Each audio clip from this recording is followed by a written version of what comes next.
وأشهد أن محمدا عبده ورسوله। সমস্ত প্রশংসা আল্লাহ তাআলার। আমরা তারই সাহায্য চাই এবং তারই ইবাদত করি এবং তার কাছে আমরা মাফ চাই। আমরা তার কাছে সাহায্য চাই আমাদের সমস্ত শত্রুর বিরুদ্ধে, বিশেষ করে শয়তান ও নফসের বিরুদ্ধে। আল্লাহ তাআলা যখন কাউকেও হেদায়েত করেন, কেউ তাকে গুমরাহ করতে পারে না, এবং আল্লাহ তাআলা যখন কাউকে গোমরাহ করেন, কেউ তাকে হেদায়েত করতে পারে না। আমরা সাক্ষ্য দিই যে আল্লাহ ছাড়া কোনো মাবুদ নাই, একমাত্র উপাস্য, একমাত্র ক্ষমতা, এবং রাসূলুল্লাহ সাল্লাল্লাহু আলাইহি সাল্লাম আমাদের জন্য প্রেরিত নবী এবং আল্লাহর বান্দা।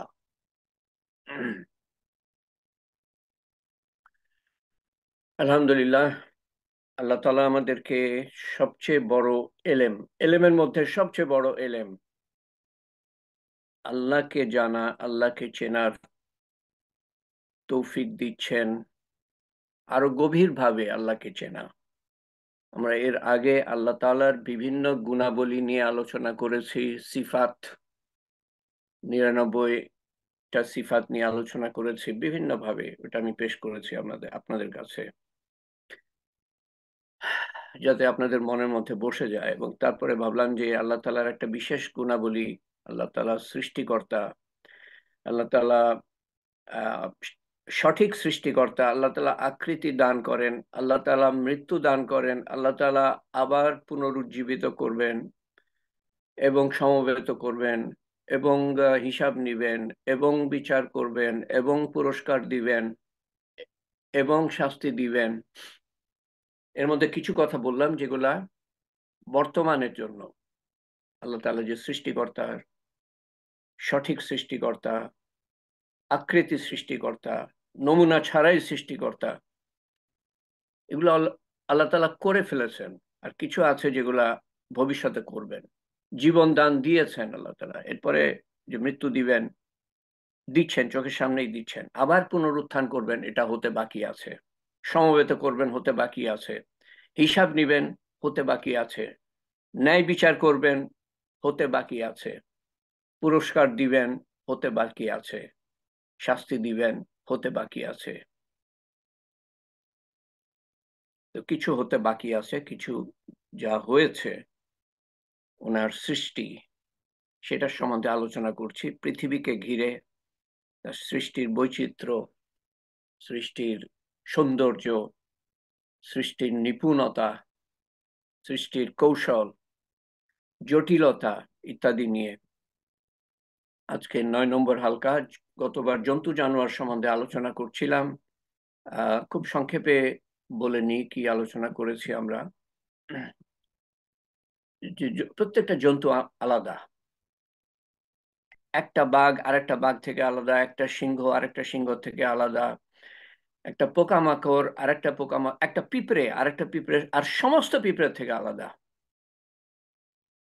একটা মশা সমস্ত বাকি মশার থেকে আলাদা, একটা মাছি সমস্ত মাছির থেকে আলাদা।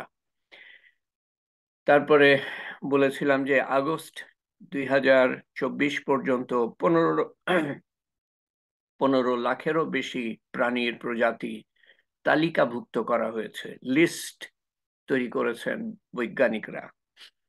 এটা আন্দাজ, আন্দাজ না, লিস্ট তৈরি করা। 15 লক্ষর বেশি, যার মধ্যে প্রায় 10.5 লাখ কীট পতঙ্গ। অল্প কিছু কীট পতঙ্গের নমুনা আপনাদের দেখিয়েছে ভিডিওর মাধ্যমে। 65,000 মেরুদণ্ডী প্রাণী, কিছু সামান্য কিছু মেরুদণ্ডী প্রাণীর ভিডিও দেখিয়েছে, ছবি দেখিয়েছে, এবং 85,000 শামুক, শামুকের কিছু ছবি ছিল, সেগুলা দেখাতে ভুলে গিয়েছিলাম গতবার, সময় ছিল না। তো বিশেষজ্ঞরা যে অনুমান করেন, অনুমান এই 15 লাখ এর বেশি বেশি প্রজন্মের তালিকা তৈরি করেছেন। তালিকা তো বিশেষজ্ঞরা অনুমান করেন যে 30 লাখ থেকে কেউ কেউ বলেন যে 10 কোটি পর্যন্ত, কেউ কেউ বলেন যে 100 কোটি পর্যন্ত বিভিন্ন প্রজাতির জন্তু জানোয়ার কীট পতঙ্গ আছে। তো শামুক 85,000, তার মধ্যে কিছু নমুনা দেখেন, এরকম আপনারা দেখেছেন কাছাকাছি, এরকমও দেখেছেন। এখানে একই রকম 3টে শামুক, একই রকম বলতে বোঝাচ্ছি আমি একই জাতির 3টে শামুক, ভিতরে প্রাণী থাকে। তো কিন্তু দেখেন 3টেই আলাদা, কিন্তু অবিকল না, একই রকম না। পিছনে আরো আছে 2টো, যা আবছা দেখা যাচ্ছে। আরেক ধরনের শামুক, আরেক ধরনের, কত আলাদা। আরো এক ধরনের, এটা সমুদ্র, পানির তলায়, এটাও সম্ভবত পানির তলায়। আরেক ধরনের, এটার সাথে আমরা পরিচিত, গ্রামে গঞ্জে নদীর ধারে দেখা যায়। এবং এই পাতায় অনেক কয়টা শামুক, বিভিন্ন ধরনের শামুক আছে, 85,000 বিভিন্ন প্রজাতির শামুক। কত এর মধ্যে দেখেন বৈচিত্র্য, বিভিন্ন রং, বর্ণ, আকার আকৃতি, এবং এর মধ্যে যে কত সূক্ষ্মতা আছে, প্রাণী আছে, জটিল প্রাণী, পাখি, পাখি। বছর বছর দেড়েক, বছর দুয়েক আগে কোনো একটা হালকায়, হ্যাঁ, ভবিষ্যৎবাণী, হাদিসে ভবিষ্যৎবাণী, আহ এবং তারা আকাশের মধ্যে রাস্তা খুঁজে, আকাশের মধ্যে তারা রাস্তা পেয়ে যায়, এই ধরনের কথা ছিল। কোরআন শরীফে আকাশের মধ্যে রাস্তা পেয়ে যায়। প্রাণীরা কি অদ্ভুত ভাবে আকাশের মধ্যে রাস্তা পেয়ে যায়, এক জায়গা থেকে আরেক জায়গা যায় হাজার হাজার মাইল দূরে, কোনো কোনো ক্ষেত্রে 16, 17, 18,000 মাইল দূরে।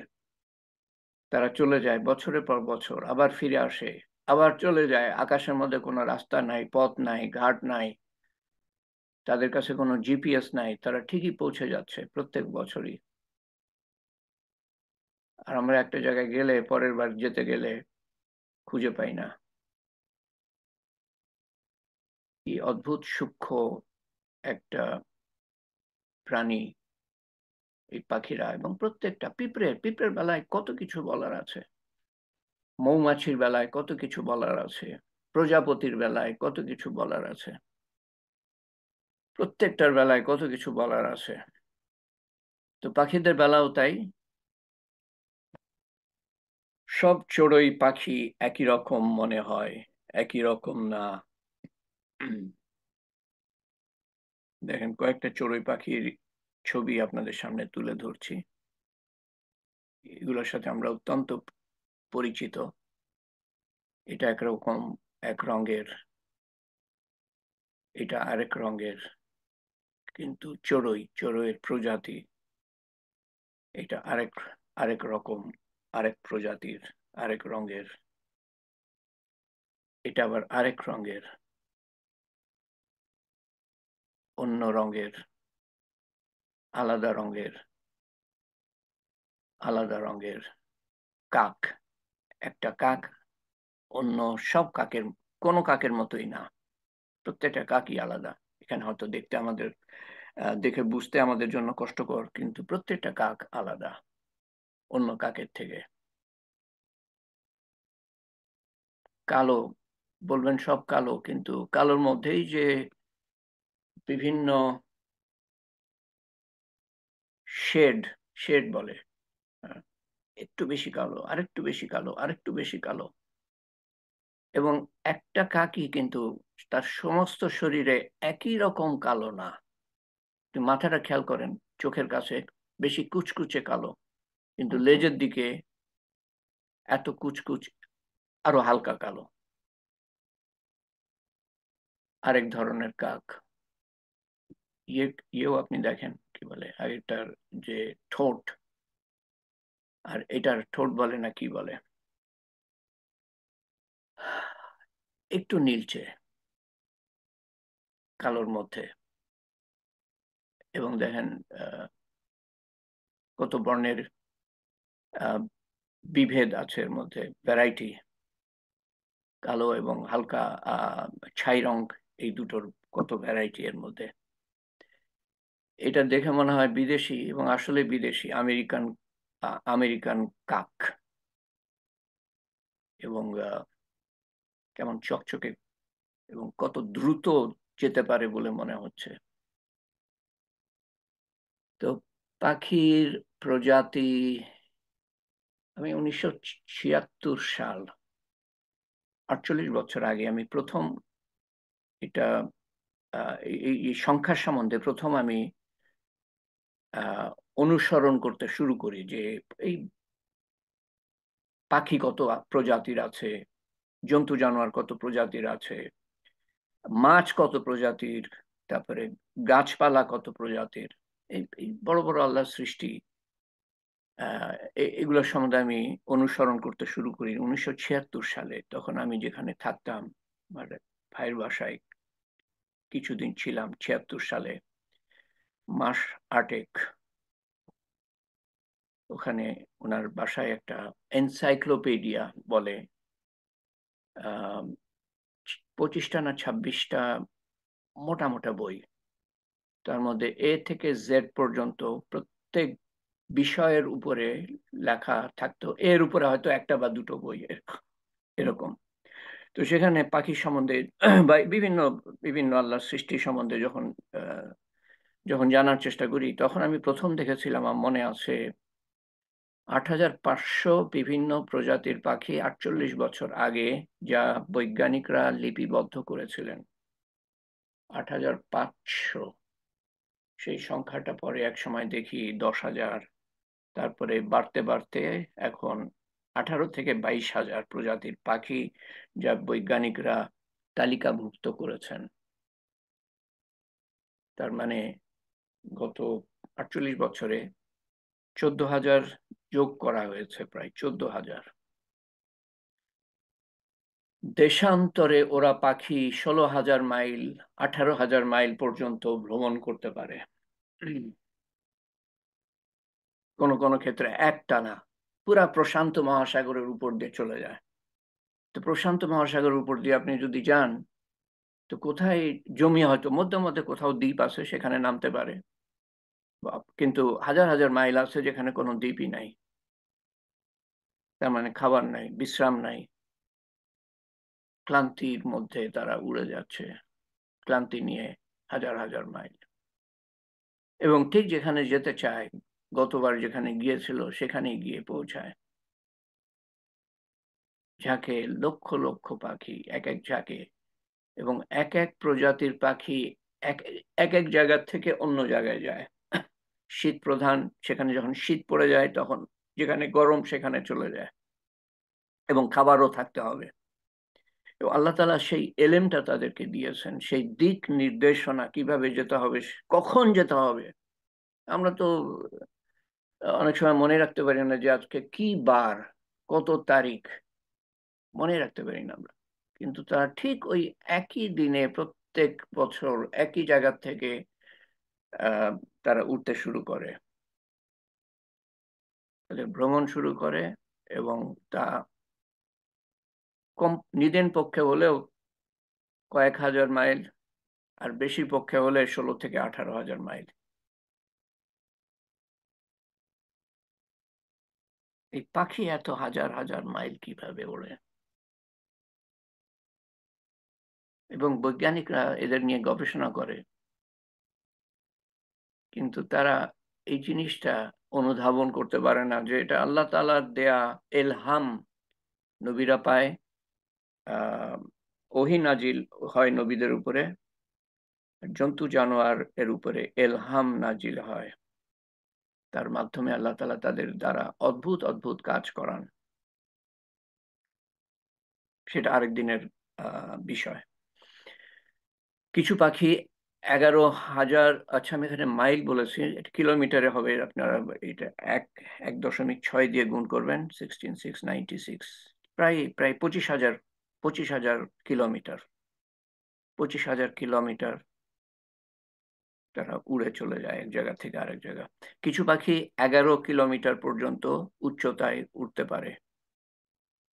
ওই, সাত সাত 7 মাইল মতো, 7-8 মাইল উচ্চতায় উঠতে পারে, এভারেস্টের উপরে উড়ে যায়। এবং সে অদ্ভুত অদ্ভুত দিক হলো যে এত উচ্চতায় আহ অক্সিজেনের পরিমাণ কম, কিন্তু তাদের কোনো অসুবিধা হয় না। তো আপনাদের আমি পাখির কিছু, দাঁড়ান, হ্যাঁ, পাখির একটা ভিডিও দেখাবো ইনশাল্লাহ।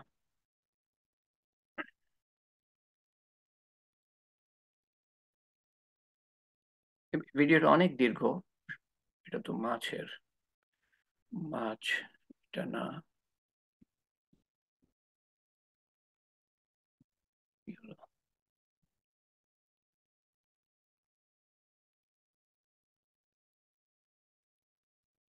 অনেক দীর্ঘ ভিডিও, দেখি আজকে সাউন্ড পাই কিনা। সাউন্ড তো পাওয়া উচিত।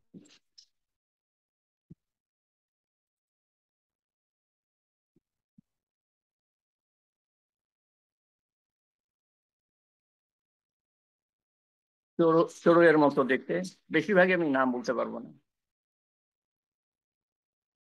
23rd, 2024. Remember this date because this was the day the financial world.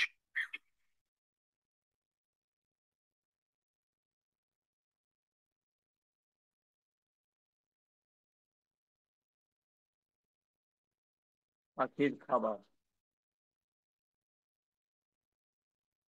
এবং একটা জিনিস লক্ষ্য করেন, পাখির পারিপার্শ্বিকতা যেই রঙের, পাখিও কাছাকাছি সেই রঙের, আশেপাশের রং বা যেটার উপরে বসে আছে, দাঁড়িয়ে আছে, সেটার রং।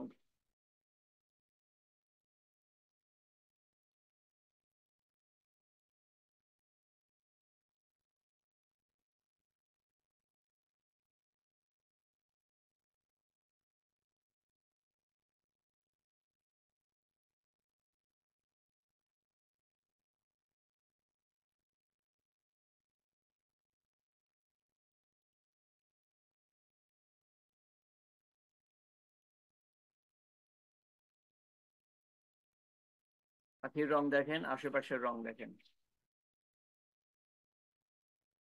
এবং প্রত্যেক পাখির রং আলাদা,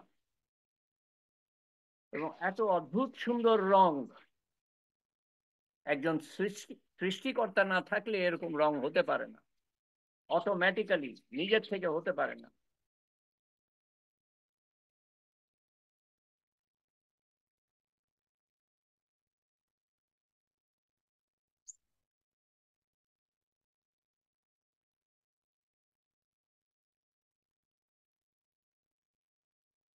মন দিয়ে খেয়াল করেন,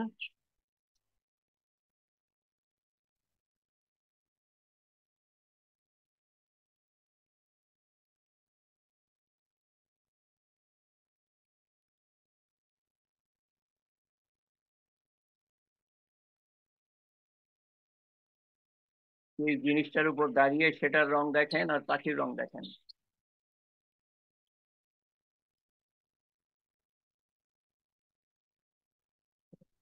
অদ্ভুত অদ্ভুত রং, রঙের কালার কম্বিনেশন দেখেন, কালার কম্বিনেশন, এর থেকে সুন্দর কালার কম্বিনেশন কি হতে পারতো?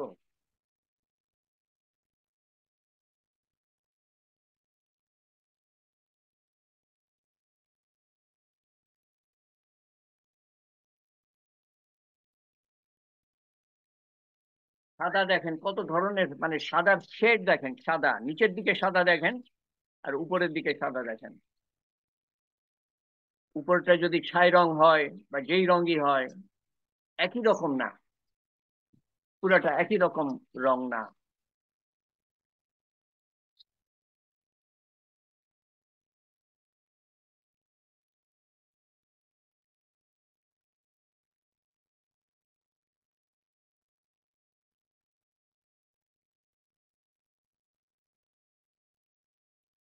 আরে,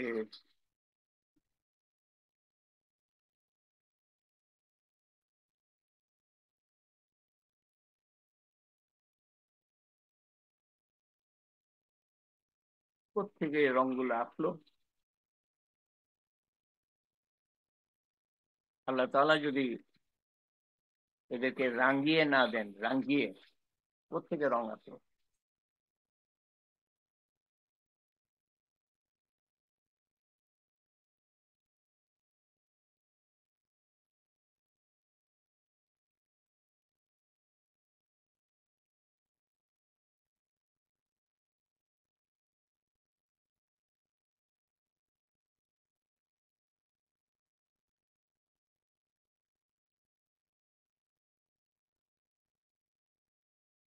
অদ্ভুত রঙের কম্বিনেশন দেখেন।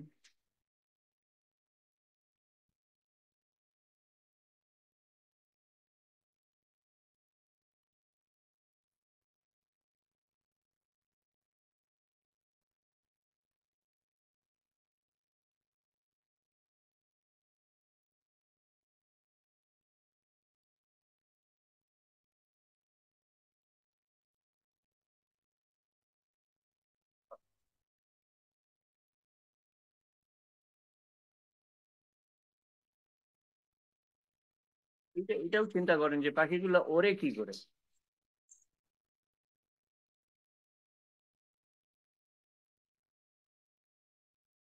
এবং হাজার হাজার মাইল।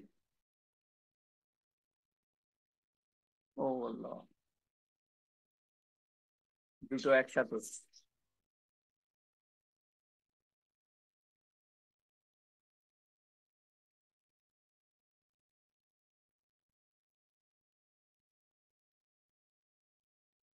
ওই যে বাসা বাসা করা মুখের ঠোকর, মানে মুখ মুখ মুখ দিয়ে ঠোকর দিয়ে দিয়ে বাসা বানিয়েছে।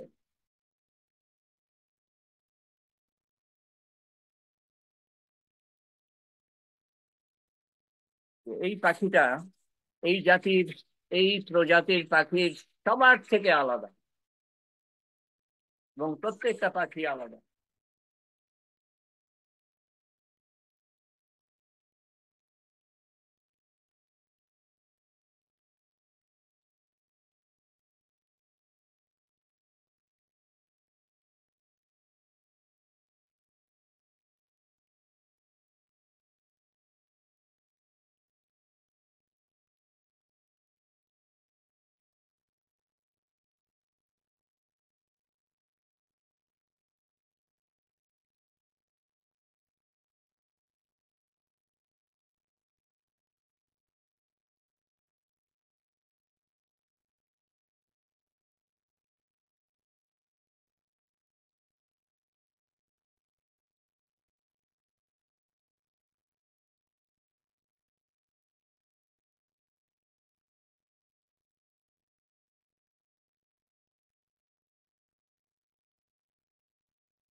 মাথায় ঝটিকা।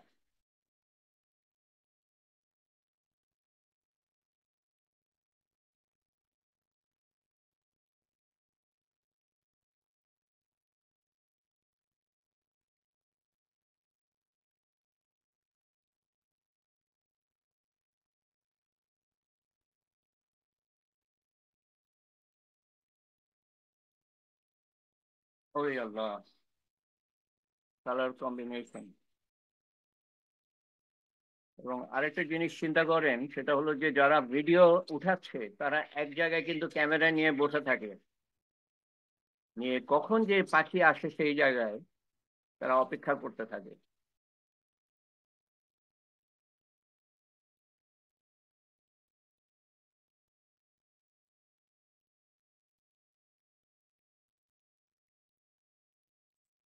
রিজিক দাতা আল্লাহ তাআলা।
এইটুকুই থাক।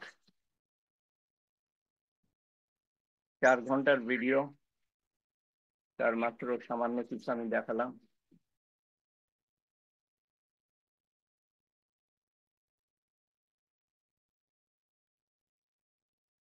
আউযুবিল্লাহি মিনাশ শাইতানির রাজিম, বিসমিল্লাহির রহমানির রহিম।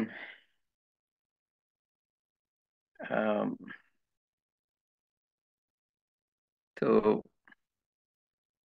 পাখির সম্বন্ধে অল্প কিছু কথা আমি আপনাদের সামনে তুলে ধরলাম। প্রায় 18 থেকে 22 হাজার প্রজাতির পাখি দূর দূরান্তে চলে যেতে পারে, অনেক উঁচুতে উঠতে পারে, প্রায় 10-11 কিলোমিটার। এবং প্রত্যেকটা পাখির থেকে আলাদা। এই কয়টা কথাই আমি খালি বলেছি আজকে। এটুকুই থাক। আপনাদেরকে যে কোরআন শরীফের কয়েকটা আয়াত পড়ে বলতে বলেছিলাম, যে তার মধ্যে কোন আয়াত আপনাদের মনে দাগ কেটেছে সেই সম্বন্ধে জিজ্ঞেস করব। গত 2 দিন ধরে গতবার সম্ভব হয় নাই, কথা শুনতে পাচ্ছিলাম না আমি।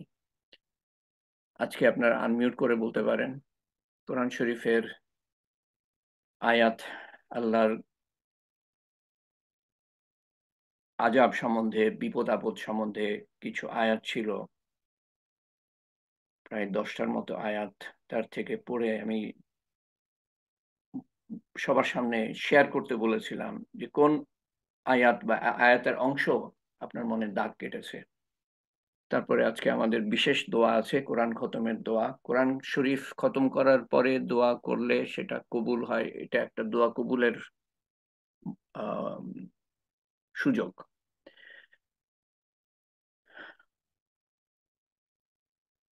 যে বলতে পারেন সে আনমিউট করে বলবেন।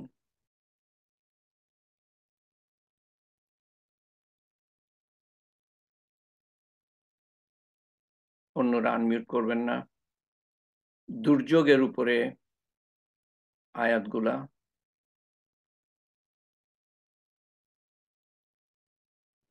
যেটা আপনার মনে দাগ কেটেছে দেখে। আসসালামু আলাইকুম। ওয়ালাইকুম ইসলাম, ইজাজ ওসমান। আমি একটা ছোট বলছি, তোমাদের উপরে যেসব আযাব এসে পৌঁছায় তা তোমাদের কৃতকর্মেরই প্রতিদান। Right, right, right. তোমাদের উপর যে আযাব এসে পৌঁছায় তা তোমাদের কৃতকর্মেরই প্রতিদান। বা কেউ হয়তো এইভাবে তর্জমা করেছেন, তোমরা যা আযাব প্রাপ্ত হও তা তোমাদের হাতের কাজ, হাতের কর্ম, হাতের ফল, হাতের কর্মের ফল, হাতের কর্মের ফল।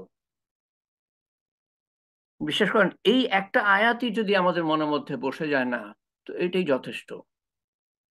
আমি কিন্তু এই একটা আয়াতের দিকেই তাকিয়েছিলাম, যে এটা যদি কেউ বলতে পারে তো এটাই যথেষ্ট শিক্ষা।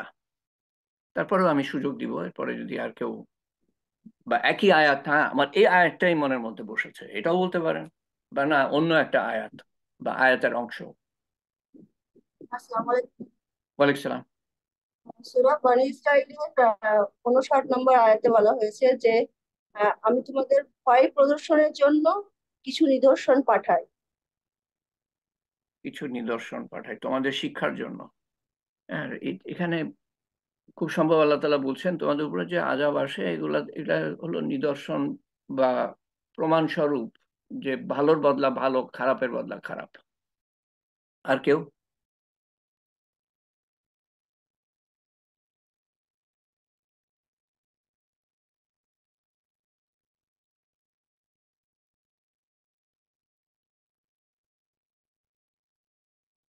এখানে আমি আবার তফাৎ তফাৎ করতে বলবো, যে আযাব আমাদের গুনার কারণে, দুর্যোগ আমাদের গুনার কারণে, আর বিপদ আপদ আল্লাহ তাআলা দিয়ে থাকেন, রোগ শোক অসুখ বিসুখ, সেগুলা পরীক্ষার জন্য, এক লেভেল থেকে আরেক লেভেলে যাওয়ার জন্য, এক ক্লাস থেকে আরেক ক্লাসে, উপরের ক্লাসে যাওয়ার জন্য।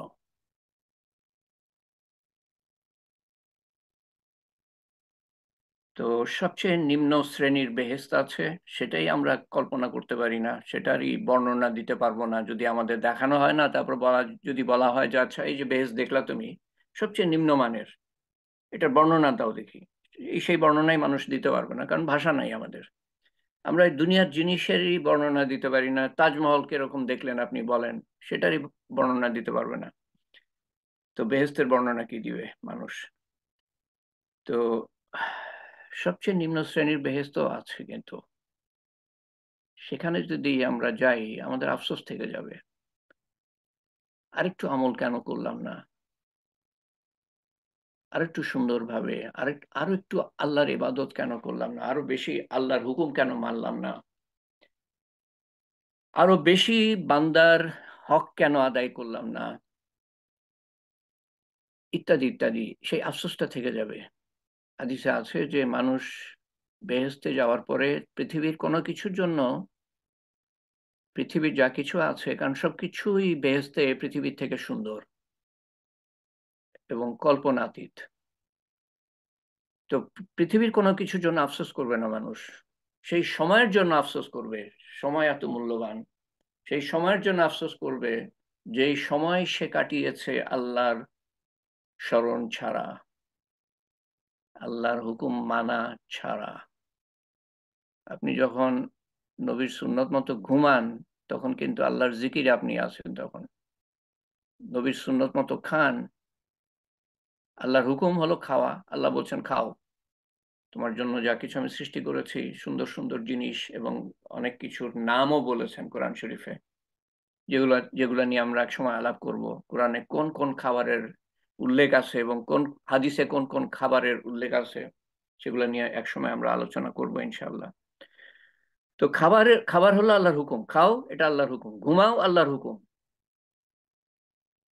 বিশ্রাম করো আল্লাহর হুকুম। কিন্তু মানে কিভাবে খাবো, কিভাবে বিশ্রাম করব, কিভাবে কখন বিশ্রাম করব, কখন ঘুমাবো, কিভাবে ঘুমাবো, কখন খাবো, কিভাবে খাবো, কি খাবো, এটা সম্বন্ধে আল্লাহ তাআলা কিছু কোরআন শরীফে বলেছেন কি খাবো, আর কিছু হাদিসে বলা আছে, আর কিভাবে খাবো সেটা নবীর সুন্নাত। তখন ইবাদত হয়ে যাবে, ঘুমানোর ইবাদত হবে, বাথরুম ব্যবহারও ইবাদত হবে, খাওয়াও ইবাদত হবে। আপনি 6 ঘন্টা 8 ঘন্টা ঘুমাচ্ছেন, ফেরেশতারা নেকি লিখতে থাকবে সারাক্ষণ, ইবাদত। তো সেই সময়ের জন্য মানুষ আফসোস করবে যেই সময় সে কাটিয়েছে আল্লাহর স্মরণ ব্যতীত। এবং আমি মনে করতে পারি আল্লাহ মাফ করে দিবেন, আমি গোনা করছি, আল্লাহ মাফ করে দিবেন, আল্লাহ মাফ করে দিবেন, এবং হয়তো আল্লাহ তাআলা মাফ করে দিলেন, কিন্তু আমি গিয়ে কোথায় কোথায় গিয়ে ঠেকবো? আমি হয়তো বা সবচেয়ে নিম্ন শ্রেণীর বেহেশতে, সেটাও কম না, কিন্তু দুনিয়াতে আমি আরো ভালো থাকতে চাই, আরো বড় বাড়িতে, আরো সুন্দর বাড়িতে, আরো দামি বাড়িতে, আরো দামি দামি গাড়ি, আরো দামি কাপড় চোপড়, ইত্যাদি ইত্যাদি দুনিয়াতেও চাই, গয়নাগাটি। আখিরাতে কেন চাইবো না আরো ভালোটা? এবং আখিরাতের জন্য সবচেয়ে ভালোটা কেন চাইবো না? জান্নাতুল ফেরদৌস। এই কথাটা আমি বলার চেষ্টা করি যখন আমি বলি যে প্রত্যেকটা আমল যেন আরো সুন্দরভাবে করার চেষ্টা করি আমরা, এবং পুরা দিনে দাখিল হওয়ার চেষ্টা করি, আল্লাহর প্রতি দায়ী দায়িত্ব পালন করার চেষ্টা করি, বান্দার প্রতি দায়ী দায়িত্ব পালন করার চেষ্টা করি, পুরা দিনে দাখিল হওয়ার চেষ্টা করি। তার অর্থ হলো যে পুরা দিন কি আমাকে জানতে হবে, এলেমের উপরে থাকি, এলেম শিক্ষার উপরে থাকি, মৃত্যু পর্যন্ত এলেম শিক্ষার উপরে থাকি। আলেমদের সাথে নিয়ত করে আপনি যদি এলেম শিখতে থাকেন, তো আলেম না হয়ে যদি মারা যান, ইনশাআল্লাহ আপনার এই নিয়তের কারণে, আলেমদের কাছে যা শুনেছি, আপনাকে আপনাকে আলেমের কাতারে দাঁড় করাবেন আল্লাহ তাআলা। আমি হাফিজ হব, কোরআনের হাফিজ, আমি মুখস্থ করতে শুরু করলাম, একটা দুটো করে আয়াত প্রত্যেকদিন মুখস্থ করি আমি, তারপরে মুখস্থ না করি আমি চলে গেলাম, পুরাটা মুখস্থ না করি দুনিয়া থেকে চলে গেলাম। আলেমরা বলেন যে হাফিজদের কাতারে আল্লাহ তাআলা দাঁড় করাবেন কিয়ামতের দিন। সেই জন্য বলা হয় যে আমলের চেয়ে নিয়ত উত্তম। নিয়ত করেন দুনিয়ার সমস্ত ক্ষুধার্ত মানুষকে খাওয়াবেন, আপনি সেরকম নেকি পেয়ে যাবেন। সমস্ত গৃহহীনদের গৃহ দান করবেন, সেরকম নেকি পেয়ে যাবেন। যেখানে যেখানে মসজিদ নাই আমি মসজিদ বানিয়ে দিব, সেরকম নেকি পেয়ে যাবেন। যেখানে যেখানে মাদ্রাসা নাই আমি মাদ্রাসা বানিয়ে দিব, সেরকম নেকি পেয়ে যাবেন। আমার টাকা পয়সা থাকলে আমি আল্লাহর রাস্তায় খরচ করতেই থাকতাম, সেরকম নেকি পেয়ে যাবেন। তো বড় বড় নিয়ত করেন এবং সেটার জন্য চেষ্টা করেন। আপনি সাধন করতে না পারলেও, আলেম হতে না পারলেও যদি চেষ্টায় লেগে থাকেন আলেমের কাতারে দাঁড়াবেন। হাফিজ হতে না পারলেও যদি চেষ্টায় থাকেন তো হাফিজের কাতারে আল্লাহ তাআলা দাঁড় করাবেন।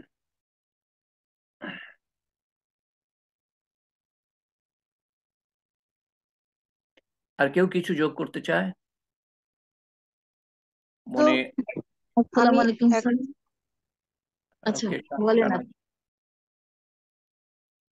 তাড়াতাড়ি, কুইক, কে বলবে? স্যার।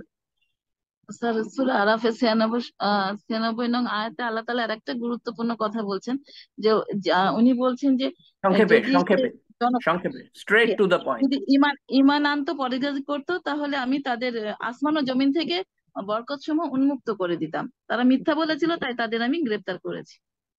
ইয়েস, আল্লাহর হুকুম মানলে আল্লাহ তাআলা রিজিক রিজিক বরকত পায়ের তলার থেকে, মাটির থেকে। আমি একদম শেষটা বলতে যাচ্ছি, সেটাতে হ্যাঁ, এরকম আছে যে যে আল্লাহ এবং তার কিয়ামত সম্বন্ধে এমন দৃঢ়ভাবে ধারণা করবে, সে তখন আল্লাহ তাকে রাস্তা দেখাবে এবং সে এমন এমন জায়গা থেকে গিফট পাবে সে ওটা ধারণাই করে। Very good. আমি যা যা যা যা শুনতে চাচ্ছিলাম সবই চলে এসছে এর মধ্যে, কিন্তু এই কথাটা আমিও শুনতে, এই কথাটাও শুনতে চাচ্ছিলাম। আল্লাহ তাআলা এমন জায়গা থেকে রিজিক দিবেন, এমন ভাবে বিপদ থেকে উদ্ধার করবেন যে সে কল্পনাই করে নাই। যে কোনো বিপদ থেকে আল্লাহ তাআলা উদ্ধার করে নিয়ে আসবেন, যে কোনো বিপদ থেকে। কি করলে পারে? হেলালু নাহার কি করলে পরে? আল্লাহ এবং শেষ বিচারের দিনে দৃঢ়ভাবে বিশ্বাস রাখা। বিশ্বাস, তার মানেই হলো সেটার সাথে কি জড়িত? বিশ্বাস থাকলে পরে, সেভাবে যদি বিশ্বাস থাকে তো আমি আমল করব। তার মানে আল্লাহর হুকুম মানতো, নবীর সুন্নত মতো চলতো। পার্শিয়ালি, আংশিক না, পুরাপুরি আল্লাহর হেফাজতে আপনি চলে যাবেন। যে কোনো বিপদ থেকে আল্লাহ তাআলা উদ্ধার করবেন, এমন জায়গা থেকে রিজিক দিবেন আপনি কল্পনাও করতে পারেন নাই। আংশিক, আমরা আমরা আছি, আংশিক ইসলামে আছি, কিন্তু আমরা বাড়তে থাকবো সামনের দিকে। এক লাফে আমরা ছাদে উঠতে পারবো না, একতলার ছাদেই উঠতে পারবো না, তো 10 তলা তো দূরের কথা, ধাপে ধাপে উঠতে হবে। সেটাও বলা আছে কোরআন শরীফে। কিন্তু সেই নিয়তটা তো থাকতে হবে যে আমি ওখানে উঠবো। আর জান্নাতুল ফেরদৌস না পেলে কি আফসোস থাকবে জানেন? জান্নাতুল ফেরদৌস না পেলে কি আফসোস থাকবে বলেন তো? আপনি হয়তো কয়টা বেহেশত জানো? 8টা না? 8টা বেহেশত, বেহেশত। 8টা 8টা বেহেশত। বেহেশত। 8টা বেহেশত তো 7 নম্বর আল্লাহ বেহেশত তাআলার আপনি পেলেন, সাক্ষাৎ মনে পাবেন। করেন যে 7 আল্লাহ নম্বর তাআলার বেহেশত আপনি সাক্ষাৎ পেলেন, 7 নম্বর বেহেশত আপনি পেলেন, জান্নাতুল ফেরদৌসে যেতে পারলেন না, আফসোস হবে? জি আফসোস হবে? অবশ্যই। হবে স্যার। কেন? অবশ্যই। কেন? জান্নাতুল ফেরদৌসে কি আছে এরকম? আল্লাহ তাআলা নিজে কি বলে এটাকে, মেহমানদারি বলে নাকি? মেহমানদারি, হ্যাঁ। মেহমানদারি। আল্লাহ তাআলা নিজে পরিবেশন করবেন, নিজে পরিবেশন করবেন, নিজ কুদরতি হাতে। ওনার কুদরতি হাত আমাদের মতো না, কিভাবে পরিবেশন করবেন আল্লাহ জানেন। নিজে পরিবেশন করবেন। অন্য বেহেশতে কি হবে? ফেরেশতারা পরিবেশন করবে, গিলমানরা পরিবেশন করবে। আহ গিলমান, এই 14, 15, 16, 17 বছরের বয়সের বালকরা পরিবেশন করবে অন্য বেহেশতে, বা ফেরেশতারা পরিবেশন করবে। এখানে আল্লাহ তাআলা পরিবেশন করবেন। তার মানে আল্লাহ তাআলার সান্নিধ্য আরো বেশি পাওয়া। আর এটা কি কারণে আমরা জান্নাতুল ফেরদৌস চাই?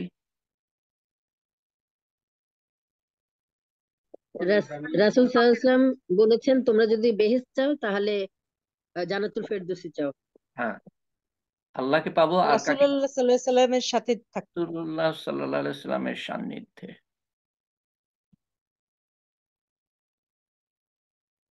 তো এই জন্য আমি বেহেশতের কথা বলি না, বেহেশতের দিকে আপনাদেরকে আমি উদ্বুদ্ধ করি না। আল্লাহ তাআলা নিজেও ডাকছেন আমাদেরকে, তোমরা প্রতিযোগিতা করো একে অপরের সাথে সেই বেহেশতের জন্য যা আসমান এবং জমিনের থেকেও আরো বৃহৎ আকারের। কত বৃহৎ সেটা আমরা কল্পনাই করতে পারি না, যার শুরু আছে শেষ নাই, যার সৌন্দর্যের বর্ণনা দেয়া যায় না, যার সম্বন্ধে কল্পনা করতে পারে না কেউ। তো দুনিয়াতে আমি অল্প নিয়ে সন্তুষ্ট থাকি না, তো আখেরাতে কেন কিভাবে আমি সন্তুষ্ট থাকবো? ওকে, ফাইনাল প্রশ্ন হলো যে এই যে বিপদ আযাব থেকে বাঁচার উপায় কি?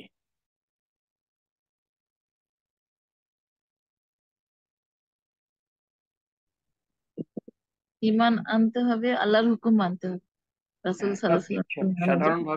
সাধারণভাবে আল্লাহর হুকুম মানা। আমি যদি বাদশার হুকুম মানি, বাদশা কি আমার ক্ষতি করবে নাকি? তার তাবেদারি করি, তাবেদারি যদি করি আমি, তো আমাকে তো 1.5 লক্ষ টাকা চুরি করতে সাহায্য করবে। 1.5 লক্ষ টাকা দেশের কি একজন, এটা তো একজনের কথা, তাও অনুমান করা হচ্ছে। সে কি বলেছে নাকি যে আমি 1.5 লক্ষ টাকা নিয়ে গিয়েছি? এটা অনুমান করা হচ্ছে। একজন তো কতজনকে কতভাবে খুশি করেছে না? তুমি করতে থাকো, খালি আমি যেটা বলবো সেটা করো, তুমি আমার তাবেদারি করো। তারপরে তুমি যা ইচ্ছা মানুষকে পিটাও, খুন করো, গুম করো, সেটা তোমার ইচ্ছা। তো বাদশার হুকুম মানলে বাদশা ক্ষতি হতে দিবে না তার ক্ষমতা থাকা পর্যন্ত। তো আল্লাহ তাআলার হুকুম মানলে আল্লাহ তাআলা কিভাবে আমাদের আমাদের কোনো ক্ষতি আমাদের দিকে আসতে দিবেন? আর আরেক জায়গায় বলা আছে কি, তোমরা যদি, হ্যাঁ, আরেকটা এরকম যে আপনি যতদিন আছেন তাদের সাথে আমি আজাদ দিব না তাদেরকে। সেই সাথে আরেকটা কথা বলা আছে, কারণ উনি তো সবসময় থাকবেন না, তো তখন কি অবস্থা হবে, আমাদের কি অবস্থা হবে? তো আল্লাহ তাআলা কি বলেছেন সেই আয়াতে? বহুতবার বলেছি এই কথাটা।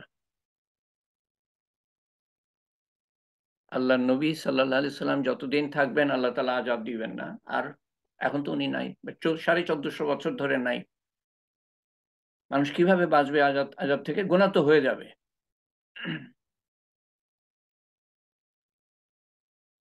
আপনারা ভুলে গেলেন কি করে এই কথাটা? আমি দুয়ার মধ্যেও মধ্যে মধ্যে আমি বলে থাকি, মাফ চাইতে হবে। মাফ চাইতে হবে।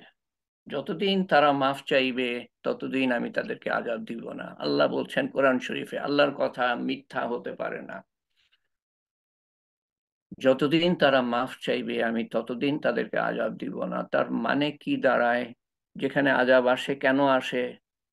এক তো তারা আল্লাহর হুকুম মানছে না, আর একটা কি করছে? মাপ চাচ্ছে না। মাফ চাচ্ছে না তারা।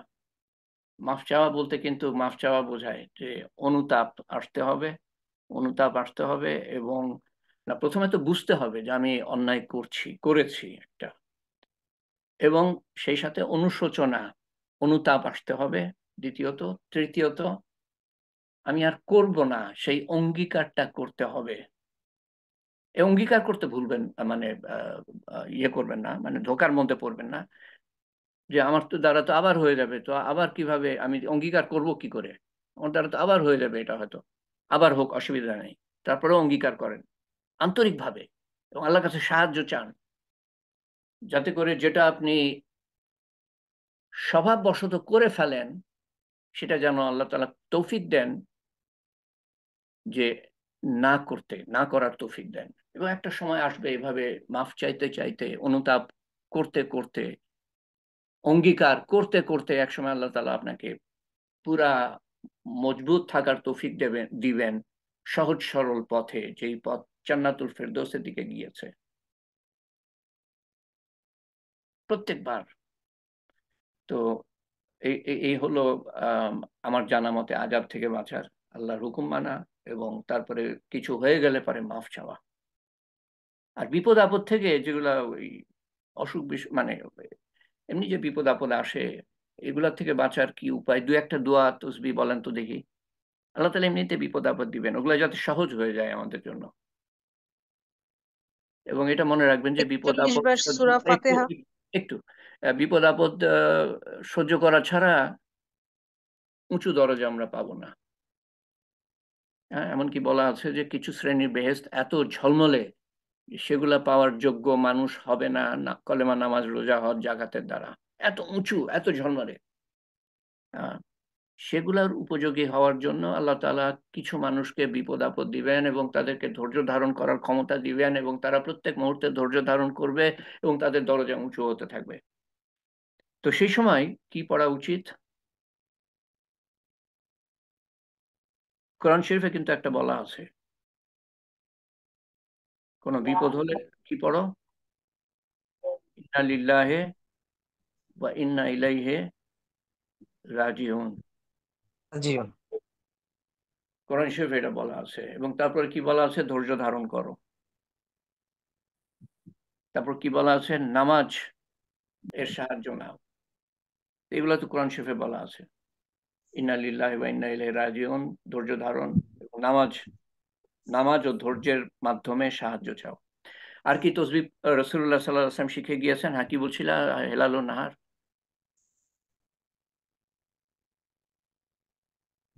হেলাল ও নাহার সূরা কি হলো? ফাতিহা পাঠ করা 41 বার এটা অসুখ অসুখ বিসুখ। বিসুখে।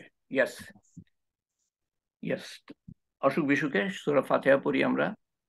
আর অন্যান্য, আর তাছাড়া কি কি তসবিহ তাহলিলের কথা বলা আছে? হাসবুনাল্লাহ দোয়া নিয়ামাল লা ওয়াকিল। ইলাহা ইল্লা আনতা সুবহানাকা লা ইলাহা ইল্লা আনতা সুবহানাকা ইন্নী কুনতু মিনাজ জালিমিন। হাসবুনাল্লাহু ওয়া নি'মাল ওয়াকিল, নি'মাল মাওলা ওয়া নি'মাল নাসির। তারপর হাসবি আল্লাহু লা ইলাহা ইল্লাহু আলাইহি তাওয়াক্কালতু ওয়া হুয়া রাব্বুল আরশিল আযীম।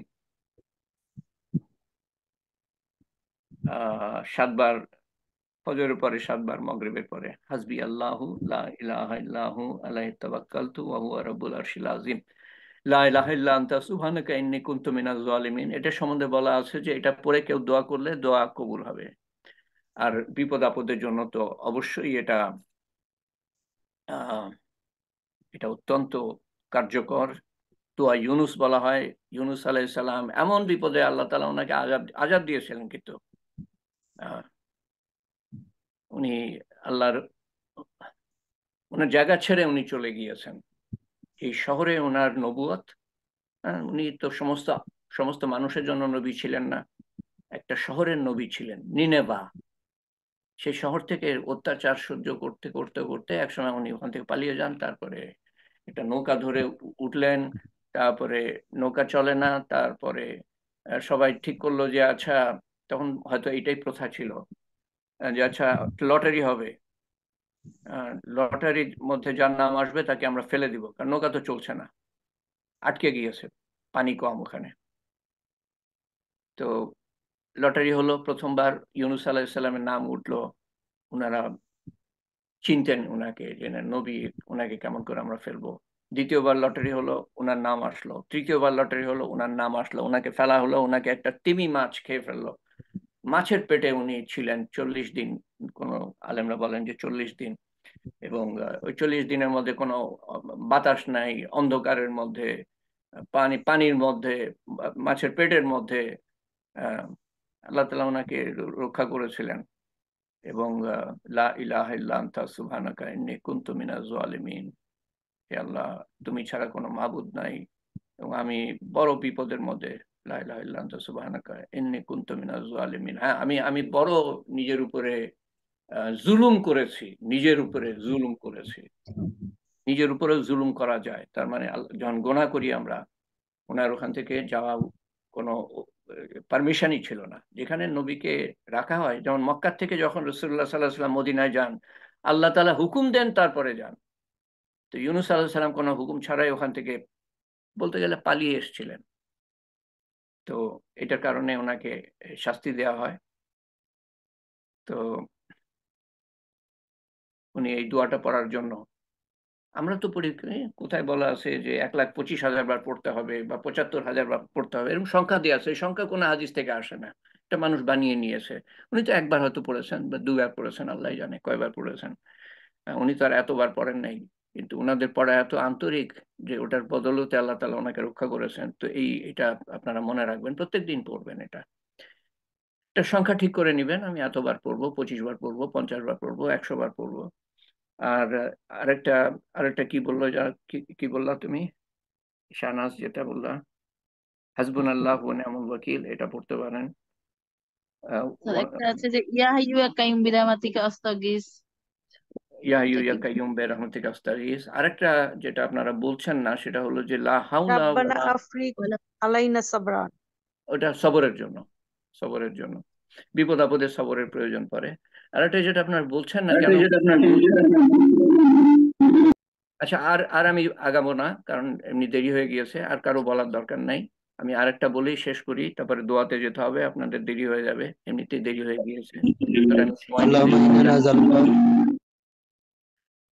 আরেকটা হলো যে লা হাওলা ওয়ালা কুওয়াতা ইল্লা বিল্লাহ, অথবা ইল্লা বিল্লাহিল আলিয়্যিল আযীম। এক হাদিসে আছে যে বিপদ আপদের 99টা দরজা বন্ধ হয়ে যাবে তার জন্য, 99টা দরজা। আর এক হাদিসে আছে যে 99টা অসুখ বিসুখ, তার মানে 99% অসুখ বিসুখ আল্লাহ তাআলা বন্ধ করে দিবেন। আর 99টা মানে হলো যে 99% বিপদ আপদের দরজা বন্ধ করে দিবেন। এরকম দুটো হাদিস আছে আর কি। লা হাওলা ওয়ালা কুওয়াতা ইল্লা বিল্লাহিল আলিয়্যিল আযীম। আমি বলবো যে আপনারা অবশ্যই 100 বার প্রত্যেক দিন পড়েন, এটা অবশ্যই 100 বার প্রত্যেক দিন পড়েন। আজকে এইটুকুই থাক, মাফ করবেন দেরি করে ফেললাম। তো ওয়াহিদা বানু জন্য আমরা অনেক দিন ধরে দোয়া করে আসছি। সেই ওয়াহিদা বানু ইন্তেকাল করেছে, আমরা গতদিন তালিম করছিলাম, সেই সময় ইন্তেকাল করেছে, তালিমের পরে আমরা জানতে পারি। তো আল্লাহ তাআলা তাকে জান্নাতুল ফেরদৌস নসিব করেন, এবং তার জন্য পাঠ করা হয়েছে কোরআন শরীফের 1 খতম। কোরআন শরীফের 1 খতম, কোথায় গেল লিস্টটা? আর কি কি ইরশাদ জাহান, এটা পাচ্ছি না, মেসেজটা পাচ্ছি না। হ্যাঁ পেয়েছি, ভাই চ্যাট বক্সে দিয়ে দিয়েছি, আমি পেয়ে গেছি। চ্যাট বক্সে। কোরআন শরীফ 1 খতম, কোরআন খতম 2 বার, সূরা ভাই ইয়াসিন। আমি বলছি কোরআন খতম যেটা এখানে লেখা আছে মেসেজে, সেটাই বলছি। কোরআন খতম 2 বার, সূরা ইয়াসিন 44 বার, সূরা ইখলাস 8,000 বার, লা ইলাহা ইল্লাল্লাহ 75,000 বার, সুবহানাল্লাহ 500 বার, আলহামদুলিল্লাহ 500 বার, আল্লাহু আকবার 500 বার। হ্যাঁ কি বলছিলা? এছাড়া ভাই অন্য আরো কিছু? হলো আপনাকে তো 4টা বাজে দিয়েছি, এরপরে আরো পড়া হয়েছে, ওই যে চ্যাট বক্সে যেটা বাড়তি গুলো সব লিখে দিয়েছি। বলার দরকার নেই, এটা আল্লাহ জি তাআলা দেখতে আচ্ছা। পাচ্ছেন, এটাই যথেষ্ট। কারণ সময় আমাদের এমনিতেই বেশি হয়ে গিয়েছে। আল্লাহ তাআলা ওয়াহিদা বানুর জন্য এটা কবুল করেন, এবং একই আমল আমাদের আপনজন, প্রিয়জন, নিকটজনের জন্য আল্লাহ তাআলা কবুল করেন সমানভাবে, কোনো ভাগাভাগি করেন, আল্লাহ তাআলা সমানভাবে কবুল করেন। এবং আমরা সূরা ফাতিহা 1 বার পড়বো, সূরা ইখলাস 3 বার পড়বো। তার আগে আমি একটু বলে নিই যে আমরা এই শুক্রবার, আমি যারা বিশেষ অসুস্থ বা দীর্ঘদিন অসুস্থ তাদের নামগুলো আমি একটু বলে থাকি। তার মধ্যে আছে সালমা খাতুন মিনুকে আল্লাহ তাআলা সম্পূর্ণ সুস্থ করে দেন, জিনাত জিতুর সার্জারি ছাড়া আল্লাহ তাআলা তাকে সুস্থতা দান করেন, শাহিদা বেগমকে আল্লাহ তাআলা সম্পূর্ণ সুস্থ করে দেন, বেগম মুসাদ্দেকের নাতি জাহিনকে আল্লাহ তাআলা সুস্থ করে দেন। হেলালুন নাহার একটু আপডেট জানিও কেমন আছে। তারপরে আপা একজন অসুস্থ, ওনাকে এবং ওনার পরিবার পরিজনকে আল্লাহ তাআলা সুস্থতা দান করেন। এবং রোজি, এখানে কিছু ক্যান্সার পেশেন্ট আছে বেশ কয়েকজন, রোজি কে আল্লাহ তাআলা সুস্থ রাখেন, রেশমাকে সুস্থ রাখেন, ডক্টর কানিজ হাসিনাকে সুস্থ রাখেন, শাইলা কাদেরকে আল্লাহ তাআলা সুস্থ রাখেন। ছবি আপা যার চিকিৎসা চলছে আল্লাহ তাআলা সুস্থ করে দেন। হাসনা বেগমকে আল্লাহ তাআলা সুস্থ করে দেন। হাবিবুর রহমানকে সুস্থ করে দেন, সুস্থ রাখেন। তুলি অস্ট্রেলিয়ায় থাকে, তাকে আল্লাহ তাআলা সুস্থ রাখেন। তারপরে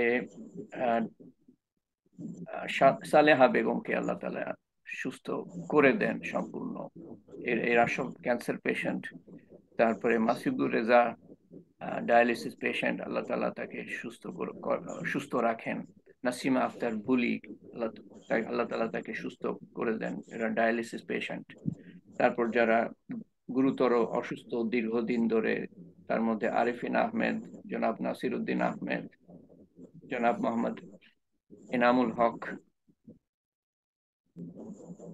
মোহাম্মদ নজরুল ইসলাম,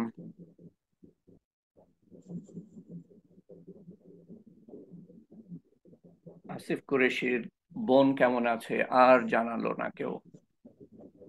তার সার্জারি হওয়ার কথা ছিল, নিশ্চয়ই হয়ে গিয়েছে। এবং আল্লাহ তাআলা সুস্থ করে দেন লেফটেন্যান্ট কমান্ডার শফিউল হককে এবং তার কন্যা শাওয়ানা। আর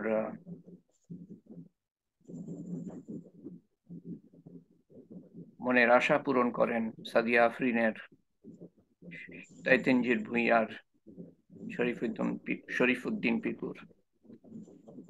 আমার এক ভাতিজার আজকে বিয়ে হয়েছে, আল্লাহ তাআলা যেন তাকে এবং তার স্ত্রীকে কবুল করেন, রক্ষা করেন, নিয়ামত বর্ষণ করেন এবং হেদায়েত করেন, রহমত করেন, মাগফিরাত করেন, হেফাজত করেন। তাদের ভবিষ্যৎ জীবন সুখ ও স্বাচ্ছন্দ্যে ভরে দেন এবং এমন প্রজন্ম দেন যারা মানুষের কল্যাণের জন্য নিয়োজিত থাকবে। এবং আল্লাহ তাআলা জান্নাতুল ফেরদৌস দান করেন ওয়াহিদা বানুকে এবং জনাব খন্দকার ইউনুস আলীকে, বেগম আমরান শাহী আক্তারকে, জনাব শাহজাহানকে, জনাব সৈয়দ আশরাফুল হককে, বেগম নূর নাহারকে, বেগম জনাব তরিকুল ইসলামকে, বেগম ইয়াসমিন সাগরীকে, কাজী আশফাকুল ইসলাম অলিন্দকে, জনাব মোহাম্মদ মাহবুবুর রহমানকে, জনাব রূপচাঁদ শেখকে, জনাব আনোয়ারুল ইসলামকে, জনাব আনোয়ারা বেগমকে, বেগম আসমা খাতুনকে, শেখ ওয়াসিউজ্জামানকে, জনাব আব্দুল আজিমকে, জনাব কাজী মোহাম্মদ শরীফকে, বেগম নার্গিস পারভিনকে, মাহমুদুর রহমান অনিকে, জনাব আনোয়ার হোসেনকে, বেগম আফরোজাকে, মোহাম্মদ আজিজুল হককে, জনাব আজহারুল ইসলাম কুরেশিকে, বেগম আনোয়ারা বেগমকে, জনাব আবু বকর সিদ্দিককে। আল্লাহুম্মা আমিন। আল্লাহুম্মা সাল্লি আলা সাইয়্যিদিনা মুহাম্মদ। সূরা ফাতিহা একবার পড়বেন, সূরা ইখলাস 3 বার পড়বেন। আমাদের ওয়াহিদা বানু সহ আমাদের আপনজন প্রিয়জনের উপরে আমরা বকশে দিব এবং কোরআন শরীফের যে 2 খতম করা হয়েছে এবং এই যে তালিমের হালকার যে কি সওয়াব দিবেন আল্লাহ তাআলা আল্লাহই জানেন, সমস্ত কিছুর সওয়াব আমরা বকশে দিব। আউযু বিল্লাহি মিনাশ শাইতানির রাজীম। বিসমিল্লাহির রহমানির রহিম।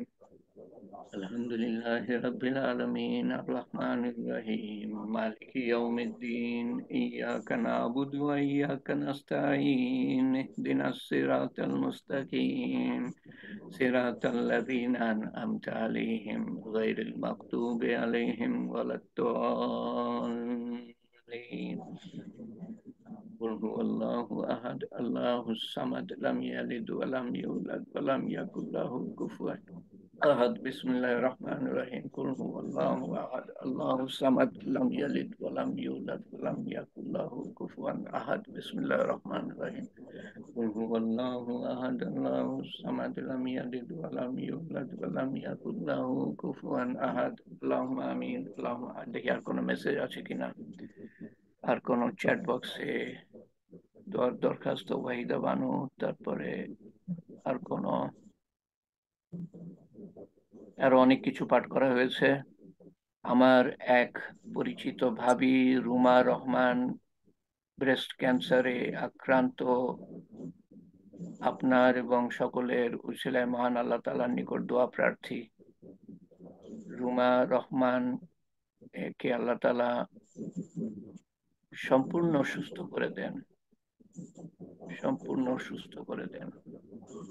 আল্লাহুম্মা আমিন। আল্লাহুম্মা সাল্লি আলা সাইয়্যিদিনা মুহাম্মদ জাযাল্লাহু আন্না মুহাম্মাদান সাল্লাল্লাহু আলাইহি ওয়াসাল্লাম মা হুয়া আহলুহু লা ইলাহা ইল্লাল্লাহুল হালিমুল কারীম সুবহানাল্লাহি রাব্বিল আরশিল আযীম ওয়ালহামদুলিল্লাহি রাব্বিল আলামিন। أسألك موجبات رحمتك عزائم مغفرتك وغنيمة من كل بر وسلامة من كل إثم لا تدع لنا ذنبا إلا غفرته ولا هما إلا فرجته ولا مريضا إلا شفيته ولا مريضا إلا شفيته ولا مريضا إلا شفيته ولا دينا إلا قضيته ولا مجاهدا إلا نصرته ولا مجاهدا إلا نصرته ولا مظلوما إلا نصرته ولا مظلوما إلا نصرته ولا مسلما إلا رحمته ولا مسلما إلا رحمته ولا حاجة هي لك رضا إلا قضيتها يا أرحم الراحمين يا أرحم الراحمين يا أرحم الراحمين.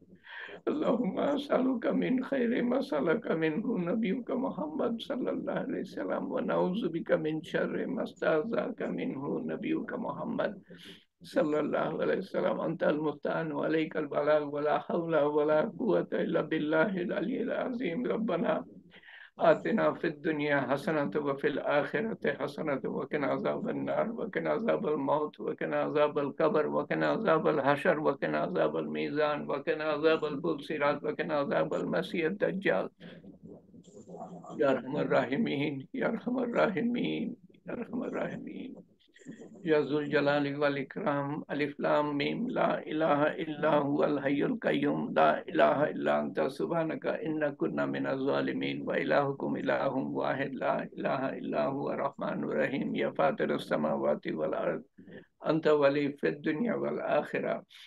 হে পাক পরওয়ারদিগার, হে পাক পরওয়ারদিগার, হে পাক পরওয়ারদিগার, তুমি আমাদেরকে তৌফিক দিয়েছো যখন কিছু কথা শোনার, কিছু আমল করার এবং কিছু কিছু কিছু তসবিহ তাহলিল পড়ার, তুমি এবং হাত উঠাবার তৌফিক দিয়েছো আল্লাহ যখন, তখন আমাদের খালি হাতে ফিরিয়ে দিও না আল্লাহ। আমরা যা কিছু আমল করতে পেরেছি ব্যক্তিগতভাবে, বা কোরআন শরীফ খতম করা হয়েছে, বা কিছু তোমার কথা আমরা শুনেছি, তোমার সৃষ্টি জগৎ সম্বন্ধে কিছু আলোচনা করেছি আল্লাহ, তোমার তৌফিকের দ্বারা আল্লাহ। তুমি বড়ই মেহেরবান। আর না হলে কত মানুষ তোমার সম্বন্ধে জানতে পারছে না, তোমাকে মানতে পারছে না আল্লাহ, তোমার হাবিব সাল্লাল্লাহু আলাইহি ইসলামের মর্যাদা সম্পর্কে জানতে পারছে না এবং মানতে পারছে না, তোমার প্রতি দায়িত্ব পালন করতে পারছে না। আমরা তাও টুটাফাটা করতে পারি আল্লাহ তোমার মেহেরবানির কারণে। তোমার হাবিব সাল্লাল্লাহু আলাইহি ইসলামের সুন্নত মানতে পারছে না, এলেমের অভাব আল্লাহ। তুমি তুমি আমাদের যখন হাত উঠাবার তৌফিক দিয়েছো, খালি হাতে ফিরিয়ে দিও না। যা কিছু পাঠ করার তৌফিক দিয়েছো, যা কিছু আমল করার তৌফিক দিয়েছো আল্লাহ, যা কিছু তসবিহ তাহলিল তেলাওয়াত করার তৌফিক দিয়েছো, সমস্ত কিছুর ভুল ভ্রান্তি সংশোধন করে তোমার শাহী দরবারে কবুল করে নিও আল্লাহ, এবং তার সওয়াব তুমি পৌঁছে দিও রাসূল করিম সাল্লাল্লাহু আলাইহি ইসলামের রূহ মুবারকের কাছে, এবং তার সওয়াব পৌঁছে দিও ওয়াহিদা বানুর রুহের কাছে আল্লাহ। তার কবরের আযাব মাফ করে দিও আল্লাহ, কবরকে প্রশস্ত করে দিও আল্লাহ, কবরকে নূর দিয়ে পরিপূর্ণ করে দিও আল্লাহ, কবরকে জান্নাতুল ফেরদৌসের বাগান বানিয়ে দিও আল্লাহ, এবং তার সওয়াব পৌঁছে দিও আমাদের আপনজন, প্রিয়জন, নিকটজন যারা কবরের শায়িত আল্লাহ, তাদের অন্ধকার কবরকে আলোকময় করে দিও আল্লাহ, তাদের কবরের আযাব হতে থাকলে মাফ করে দিও আল্লাহ, তাদের কবর সংকীর্ণ থাকলে প্রশস্ত করে দিও আল্লাহ, এবং তাদের কবরকে জান্নাতুল ফেরদৌসের বাগান বানিয়ে দিও। আমরা যখন দুনিয়া থেকে যাব, একে একে কেউ থাকবো না আল্লাহ।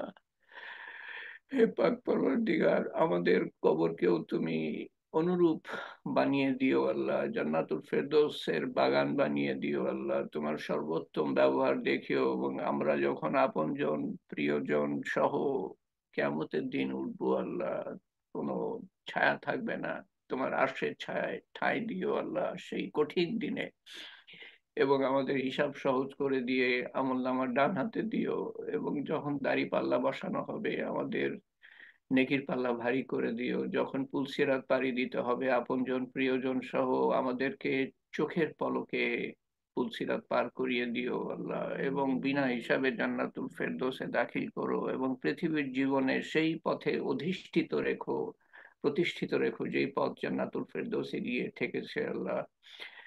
হে পাক পরবর্তীকার, পৃথিবীর জীবনে আমাদেরকে আমাদের সমস্ত ধরনের শত্রুর হাত থেকে রক্ষা করো আল্লাহ, এক মুহূর্ত ছেড়ে দিও না, এবং তোমার রহমত এবং মাগফিরাত এবং হেফাজত এবং হেদায়েতের চাদরে আবৃত রেখো সমস্ত আমাদের সবাইকে, এবং সমস্ত দেশবাসীকে এবং সমস্ত উম্মতকে রক্ষা করো আল্লাহ, এবং হেদায়েত করো আল্লাহ, এবং আমাদের বংশধর যারা আসবে কিয়ামত পর্যন্ত তাদেরকেও রক্ষা করো আল্লাহ, এবং সমস্ত মানুষকে হেদায়েত দিও আল্লাহ, হেদায়েতের মেহনতে শরিক হওয়ার তৌফিক দান করো। পৃথিবীর আনাচে কানাচে যারাই হেদায়েতের মেহনত করছে তাদের মেহনত কবুল করো এবং তৌফিক বাড়িয়ে দিও, এবং আমাদেরকেও তৌফিক দিও এবং আমাদের তৌফিক বাড়িয়ে দিও। আমাদের এই প্রচেষ্টা কবুল করে নিও কিয়ামত পর্যন্ত আল্লাহ।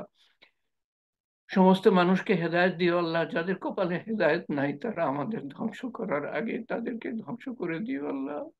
তারা আমাদের ধ্বংস করার আগে তাদেরকে ধ্বংস করে দিও আল্লাহ। এই উম্মতকে তারা ধ্বংস করতে চায়, আমাদের দেশকে ধ্বংস করতে চায়, প্রত্যেকটা মুসলমান দেশকে ধ্বংস করতে চায় আল্লাহ। তারা আমাদের ধ্বংস করার আগে তাদের কপালে যদি হেদায়েত না থাকে তাদের ধ্বংস করে দিও আল্লাহ।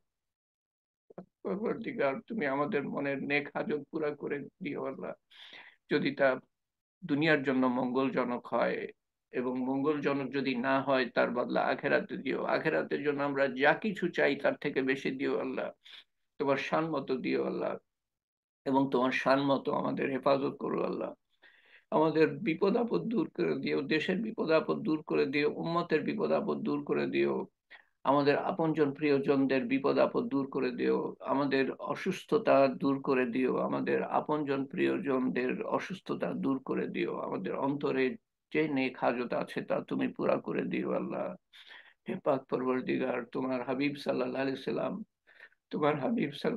সাল্লাম যা কিছু চেয়েছিলেন আমরাও তাই চাই আল্লাহ। তোমার হাবিব সাল্লাল্লাহু আলাইহি সাল্লাম যা কিছু থেকে পানা চেয়েছিলেন আমরাও তার থেকে পানা চাই আল্লাহ। উম, দুনিয়ার আনাচে কানাচে কত মানুষ কত বিপদের মধ্যে আছে, আমাদের থেকে কত কঠিন অবস্থার মধ্যে আছে আল্লাহ। তুমি একমাত্র তাদের সমস্যার সমাধান করে দিতে পারো আল্লাহ, অভাব অনটন মিটাতে পারো আল্লাহ, এবং নির্যাতন নিষ্পেষণ দূর করতে পারো একমাত্র তুমি আল্লাহ, চোখের নিমেষে। হে পাক পরবর্তীগার, তুমি আমাদেরকে আযাব থেকে রক্ষা করো পৃথিবীতে এবং আখেরাতে। তুমি আমাদেরকে বিপদ আপদ থেকে রক্ষা করো, এমন বিপদ দিও না যা আমরা সহ্য করতে পারবো না আল্লাহ, এমন কঠিন অবস্থা দিও না যার মধ্যে আমরা ধৈর্য ধারণ করতে পারবো না আল্লাহ। তোমার সন্তুষ্টি অর্জন করার আগে পৃথিবী হতে আমাদের নিও না আল্লাহ। পাক পরবর্তীগার, উত্তম দিনে উত্তম ক্ষণে উত্তম স্থান হতে আমাদের নিও কলেমা সহ, এবং শয়তানের শেষ চেষ্টা ব্যর্থ করে দিয়ে এমন অবস্থায় নিও যখন তুমি আমাদের উপর গর্ব করতে পারবে আল্লাহ ফেরেশতাদের কাছে। আল্লাহুম্মা ইন্নাকা আফুবুন তুহিব্বুল আফওয়া ফাআফু আন্না রব্বানা ظلمنا أنفسنا وإن لم تغفر لنا وترحمنا لنكونن من الخاسرين ربنا لا تزغ قلوبنا بعد إذ هديتنا وهب لنا من لدنك رحمة إنك أنت الوهاب يا قاضي الحاجات يا رافع الدرجات يا حلال المشكلات يا مجيب الدعوات برحمتك نستغيث يا أول الأولين يا آخر الآخرين يا أكرم الأكرمين يا أرحم الراحمين يا راحم المساكين يا ذي القوة المتين ربنا تقبل منا إنك أنت السميع العليم وتب علينا إنك أنت التواب الرحيم سبحان ربك رب العزة عما يصفون والسلام على المرسلين والحمد لله رب العالمين وحمد لا إله إلا الله محمد رسول الله صلى الله عليه وسلم لا إله إلا أنت سبحانك إنا كنا من الظالمين سبحان الله وبحمده سبحانك اللهم وبحمدك أشهد أن لا إله إلا أنت أستغفرك وأتوب إليك ইনশাআল্লাহ আমরা সামনের সোমবারে মিলিত হব।